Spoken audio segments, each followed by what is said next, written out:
സംസ്ഥാന സെക്രട്ടേറിയറ്റിന് ശേഷം RSP നേതാക്കൾ വാർത്താ സമ്മേളനം നടത്തുകയാണ്. തത്സമയ സംപ്രേഷണത്തിലേക്ക്. ഇത്തരത്തിലുള്ള ഏകപക്ഷീയമായ സമീപനങ്ങൾ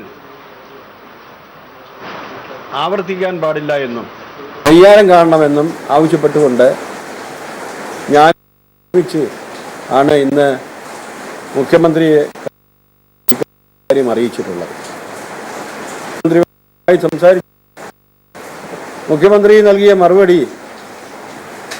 നിങ്ങൾക്ക് റിക്രൂട്ട്മെന്റ് ബോർഡിൽ, ദേവസ്വം റിക്രൂട്ട്മെന്റ് ബോർഡിൽ പ്രാതിനിധ്യം നൽകിയത് കൊണ്ടാണ് അക്കാര്യം ചർച്ച ചെയ്യാതെ പോയത് എന്ന മറുപടിയാണ് മുഖ്യമന്ത്രിയിൽ നിന്നുണ്ടായത്. റിക്രൂട്ട്മെന്റ് ബോർഡിൽ ഞങ്ങൾക്ക് പ്രാതിനിധ്യം ലഭിച്ചത് ഒരു പട്ടികജാതി വനിതയാണ്.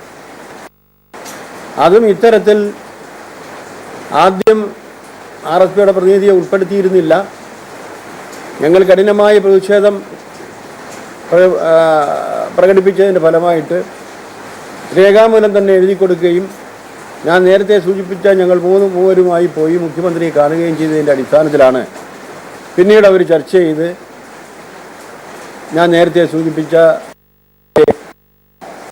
എന്ന ഒരു പെൺകുട്ടിയെ നിയമിക്കാൻ തീരുമാനിക്കുകയും അതിനെ നിയമിക്കുകയും. അതുകൊണ്ടായില്ല, ദേവസ്വം ബോർഡിലെ അംഗത്വം ഞങ്ങൾക്കുണ്ടാകണം.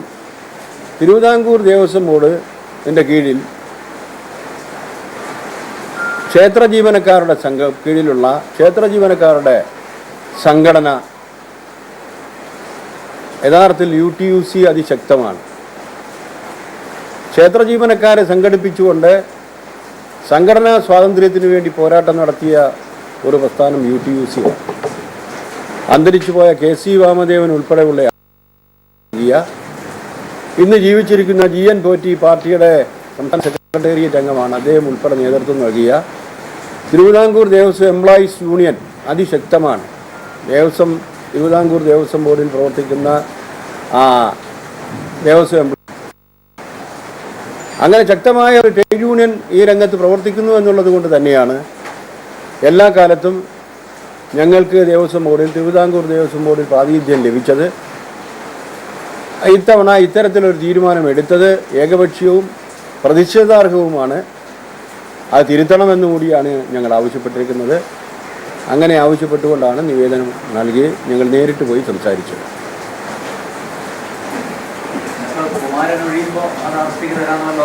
കുമാരൻ ഒഴിയുമ്പോൾ 1.5 കൊല്ലം കഴിയും. അപ്പോൾ ഈ ഗവൺമെൻറ് ആയിരിക്കത്തില്ലല്ലോ. പുതുതായി UDF തന്നെ വന്നിരുന്നാലും ഇന്നത്തെ സംവിധാനമായിരിക്കണമെന്നില്ലല്ലോ.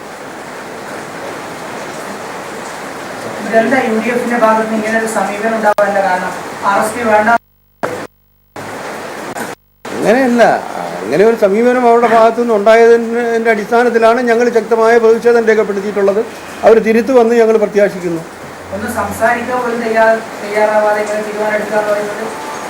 അത് ശരിയായ ഏർപ്പാടല്ലെന്നാണ് ഞങ്ങൾ ചൂണ്ടിക്കാണിച്ചത്. ഇത് മാത്രമല്ല, തദ്ദേശ സ്വയംഭരണ തെരഞ്ഞെടുപ്പിൽ വ്യാപകമായി RSP സ്ഥാനാർത്ഥികളെ കോൺഗ്രസിന്റെ പ്രാദേശിക നേതാക്കളും 4 പേരെയൊന്നും ആക്ഷേപവും കൊല്ലത്തു നിന്ന് വരുന്നുണ്ട്. ഇതിനെക്കുറിച്ച് പരിശോധിച്ചിരുന്നു, ഇങ്ങനെ ഒരു ആക്ഷേപത്തെക്കുറിച്ച്? അത് RSPയുടെ സ്ഥാനാർത്ഥികളെ കാലുമാരിക മാത്രമല്ല, വ്യാപകമായി UDFന് പരാജയമാണ് ഉണ്ടായിട്ടുള്ളത്.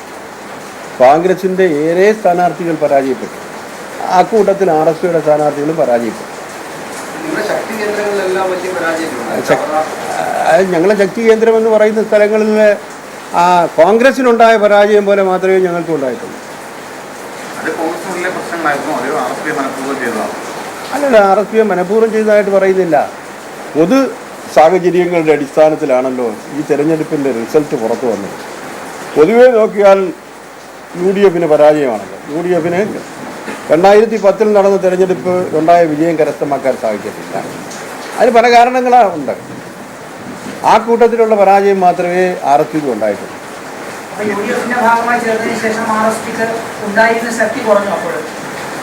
ശക്തി കൂടിയിട്ടേ ഉള്ളൂ. ഏത് തോൽവിയാ? അത് ഞാൻ പറഞ്ഞ മനസ്സിലായില്ലേ? RSPക്ക് മാത്രമല്ലല്ലോ പരാജയം ഉണ്ടായത്.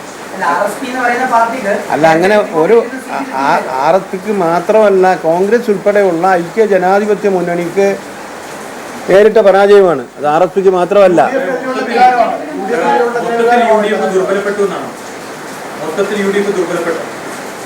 അതെങ്ങനെയാണ് ദുർബലപ്പെടുന്നത്?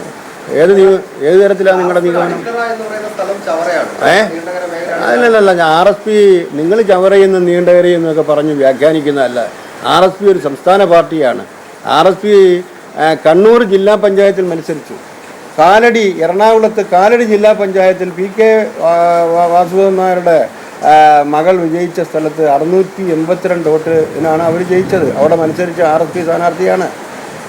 ആലപ്പുഴ ജില്ലയിൽ മത്സരിച്ചു. സംസ്ഥാനത്തൊട്ടാകെ 10ഓളം ജില്ലാ പഞ്ചായത്തുകൾ മത്സരിച്ച് നിരവധി ഗ്രാമപഞ്ചായത്തുകൾ മത്സരിച്ചു. RSP നീണ്ടകര പാർട്ടിയും ചവറ പാർട്ടിയും അല്ല, സംസ്ഥാന പാർട്ടിയാണ്.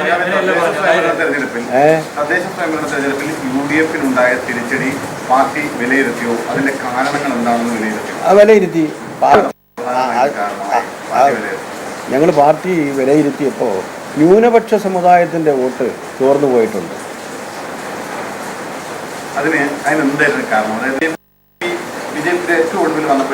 BJP അതിലെ ഏറ്റവും പ്രധാനപ്പെട്ട കാര്യം ഈ പശു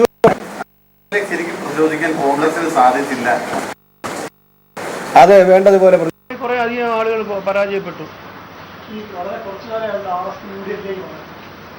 പല പ്രാവശ്യം UDF അവഗണിക്കുന്ന പരാതി പലയിടങ്ങളിലും നേതൃത്വം. ഇല്ലല്ലോ, ഞങ്ങൾ അങ്ങനെ പല പ്രാവശ്യം പരാതിപ്പെട്ടതൊന്നുമില്ല. ഞങ്ങൾ ഇപ്പോൾ ഒരു കൊല്ലം കഴിഞ്ഞു. ഒരു കൊല്ലം മാത്രമേ ആയിട്ടുള്ളൂ UDFന്റെ ഭാഗമായിട്ട്. ഈ ഒരു കൊല്ല കാലഘട്ടത്തിൽ 16ാം ലോക്സഭാ തെരഞ്ഞെടുപ്പ് കാലഘട്ടത്തിലാണ് UDFന്റെ ഭാഗമാകുന്നത്. ആ UDFന്റെ ഭാഗമാകുമ്പോൾ തന്നെയാണ് കൊല്ലം പാർലമെൻറ്റ് മണ്ഡലം കോൺഗ്രസിൻ്റെ ഒരു സിറ്റിംഗ് സീറ്റായിരുന്നു. അത് വിട്ടുതരികയും NK പ്രേമചന്ദ്രൻ അവിടെ മത്സരിക്കുകയും നല്ല ഭൂരിപക്ഷത്തോടു കൂടി വിജയിക്കുകയും ചെയ്തത്. അതിനുശേഷമാണ് UDFന്റെ ഭാഗമായത്. UDFന്റെ ഭാഗമായതിനു ശേഷം 2 കോർപ്പറേഷൻ്റെ ചെയർമാൻ സ്ഥാനം ഞങ്ങൾക്ക് നൽകി. 5 കൊല്ലക്കാലം LDFിൽ ഞങ്ങൾ തുടർന്ന കാലഘട്ടത്തിൽ ഞങ്ങൾക്ക് ആകെ 2 ചെയർമാൻ സ്ഥാനമേ ഉണ്ടായിരുന്നുള്ളൂ. മോട്ടോർ തൊഴിലാളി ക്ഷേമനിധി ബോർഡിന് 2 ക്ഷേമനിധി ബോർഡിൻ്റെ ചെയർമാൻ സ്ഥാനമേ ഉണ്ടായിരുന്നു. അല്ല, 2 പാർട്ടി അല്ല, ഞാൻ അന്നത്തെ കാര്യം പറയുന്നു. അന്ന് ലയിക്കാത്ത ഒറ്റ പാർട്ടി അന്നത്തെ കാര്യം. ഇപ്പോഴത്തെ കാര്യം ഇപ്പോൾ ലയിച്ച ഉടനെ തന്നെ ഞങ്ങൾക്ക് മാത്രമായി 2 കോർപ്പറേഷൻ ചെയർമാൻ. മറ്റത് നേരത്തെ ഷിബു നേതൃത്വം നൽകുന്ന പാർട്ടിക്ക് 8 കോർപ്പറേഷൻ ചെയർമാൻ സ്ഥാനമുണ്ട് ക്ഷേമനിധി ബോർഡുകൾ. അതുകൂടാതെ RSP ഔദ്യോഗിക വിഭാഗം ഇപ്പോൾ RSPയുമായി ബിയുമായി ലയിക്കുകയും UDFന്റെ ഭാഗമാകുകയും ചെയ്തതിന് ശേഷമാണ് കാപെക്സിൻ്റെ ചെയർമാൻ, കാഷ്യൂ വെൽഫെയർ ബോർഡിൻ്റെ ചെയർമാൻ, 2 ചെയർമാൻ സ്ഥാനം, നിരവധി ബോർഡുകളുടെ പ്രാതിനിധ്യം ഞങ്ങൾക്ക് ലഭിച്ചിട്ടുണ്ട്. അതുകൊണ്ട് അർഹമായ പ്രാതിനിധ്യം നൽകുന്നുണ്ട്. അതിൽ ഞങ്ങൾക്ക് അസംതൃപ്തി ഇല്ല. എന്നാൽ ചില കാര്യങ്ങൾ വരുമ്പോൾ അസംതൃപ്തി ഞങ്ങൾ പ്രകടിപ്പിക്കാറുണ്ട്. ഇപ്പോൾ ഇത് യഥാർത്ഥത്തിൽ ഞങ്ങൾക്ക് ലഭിക്കേണ്ടതാണ്. തിരുവിതാംകൂർ ദേവസ്വം ബോർഡിൽ മെമ്പർ സ്ഥാനം ഞങ്ങൾക്ക് ലഭിക്കേണ്ടതാണ്. അത് ചർച്ച ചെയ്യാതെ ഞങ്ങളുടെ കത്ത് മാനിക്കാതെ ഏകപക്ഷീയമായി UDF ചെയ്ത ഈ തീരുമാനത്തിൽ ഞങ്ങൾക്ക് അതിയായ കഠിനപ്പെടുമ്പോൾ നിങ്ങൾ അത് അംഗീകരിക്കും, പരിഗണിച്ചു. അത്ര ഉണ്ടല്ലോ, 2 നിയമസഭാ സമ്മേളനം ഉണ്ടല്ലോ. അല്ല, 2 നിയമസഭാ സമ്മേളനം ഉണ്ടല്ലോ, അത് കഴിയട്ടെ. അത് കിട്ടുന്നതും കിട്ടാതിരിക്കുന്നതും പിന്നീട് പറയാം. ഈ വിഷയം, അതായത് പ്രതിപക്ഷ നേതാവ് VS അച്യുതാനന്ദനും CPM സംസ്ഥാന സെക്രട്ടറി കോടിയേരി ബാലകൃഷ്ണനും പല തവണയായി പറയുന്നു RSPയും ജനതാദളും തീരുമാനം പുനഃപരിശോധിക്കണം. അത് ഞാൻ ഇന്ന് തന്നെ പല പത്രങ്ങളിലും എൻ്റെ സ്റ്റേറ്റ്മെൻറ്റ് വന്നിട്ടുണ്ടല്ലോ. മലയാള മനോരമയിലുണ്ട്, ഉൾപ്പെടെ പല പത്രങ്ങളിലും വന്നിട്ടുണ്ടല്ലോ. അങ്ങനെ ഈ മുന്തിരിങ്ങ കണ്ട് കുറുക്കൻ ചാടുന്നത് പോലെ ചാടുന്ന പാർട്ടിയല്ല RSP. ഞാൻ പറയട്ടെ, ഞങ്ങൾ 34 കൊല്ലക്കാലം LDFന്റെ ഭാഗമായിരുന്നു. 34 കൊല്ലക്കാലം ഞങ്ങൾക്കുണ്ടായ അനുഭവങ്ങളുടെ ഫലമായിട്ടാണ്. എന്ന് പറഞ്ഞാൽ CPM, ഇടതുപക്ഷ ജനാധിപത്യ മുന്നണിക്ക് നേതൃത്വം നൽകുന്ന CPMന്റെ വളരെ തെറ്റായ സമീപനങ്ങളുടെ ഫലമായിട്ട്, വഞ്ചനാപരമായ സമീപനങ്ങളുടെ ഫലമായിട്ടാണ് ഞങ്ങൾ മുന്നണി മാറിയത്. മുന്നണി മാറുമ്പോൾ ഞങ്ങളെ സ്വാഗതം ചെയ്യുകയും ഞങ്ങൾക്കൊരു സിറ്റിംഗ് സീറ്റ് തന്നെ തരികയും ചെയ്താണ് UDF സ്വാഗതം ചെയ്തത്. ആ UDFിൽ തുടരുമ്പോൾ 3-4 ഗ്രാമപഞ്ചായത്ത് സീറ്റുകൾ തോറ്റു എന്ന് പറഞ്ഞുകൊണ്ട് ഞങ്ങൾ വിളിച്ചാൽ അങ്ങ് അപ്പുറത്ത് പോകാൻ ഞങ്ങളൊരു രാഷ്ട്രീയ പ്രസ്ഥാനമല്ലേ? അത്ര മോശപ്പെട്ട പ്രസ്ഥാനമാണ്. അത് പറഞ്ഞ് ആലോചിക്കുക. അത് രാഷ്ട്രീയ സദാചാരത്തിന്, മലയാള ഭാഷയിൽ പറഞ്ഞ് സദാചാരത്തിന് യോജിച്ചതല്ല. അപ്പോൾ ഈ നിയമസഭാ തെരഞ്ഞെടുപ്പിന് മുമ്പ് ഒരു പുനർവിചിന്തനം RSPയുടെ ഭാഗത്തുനിന്ന് ഉണ്ടാവില്ല. അതൊക്കെ സാഹചര്യം അനുസരിച്ച് ഇവിടുന്നേ കുനിയണ്ടല്ലോ നമ്മൾ. 5-6 മാസം ഉണ്ടല്ലോ. അപ്പം ആ മാസം അവിടെ അടുക്കുന്നതിന് മുമ്പ് ഇവിടെ ഇപ്പോഴേ കുനിയണോ? നിങ്ങൾക്ക് ആവശ്യമായിരിക്കും.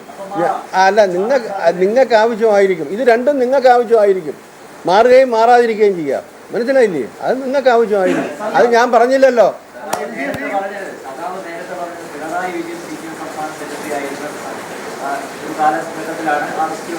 സംസ്ഥാന സെക്രട്ടറി മാറുമ്പം അവരുടെ നയമല്ലോ അങ്ങ് മാറും. അതിനെന്താ? ആയിക്കോട്ടെ.